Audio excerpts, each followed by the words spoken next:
Poštovani gledatelji, dobro vam večer. Izdvajamo vijesti iz sporta. Turski Bešiktaš potvrdio dolazak Domagoja Videa u klub tijekom zimskog prijelaznog roka, čime je ostvareno ono što je naš stoper pokušao realizirati još prošlog ljeta.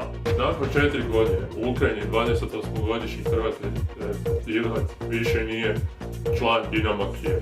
Kraj to sapunice koja je trajala još od prošlog ljeta. A iako ga je već tada povezivalo s turskim Bešiktašem, transfer je tek sad uspio se u potpunosti realizirati. Aktualni turski prvak potvrdio ovog petka dolazak Domagoja Videa, koji će se priključiti Matiju Mitroviću u obrani. Videa je istekao ugovor s Dinamom i dolazi u Tursku kao slobodan igrač. Klub koji je bio najugodnije iznenađenje grupe faze Lige 2. Domagoj se na pristojnoj minutaži u novoj sredini uoči nastupa na svjetskom prvenstvu u Rusiji sljedeće godine. A sada, vijest iz vaterpola.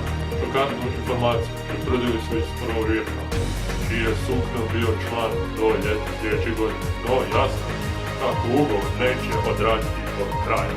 Hrvatski igrač koji je ove godine odveo našu nacionalnu vrstu od svjetlog zlata u Budimpešti, te je u svim izborima proglašen najboljim u 2017. Sredinom listopada ove godine morao je na prisilnu stanku zbog problema sa srcem. Nadamo mu se brzom oporavku. Kontaktirali smo i Suknu koji nam je utvrđeno rekao.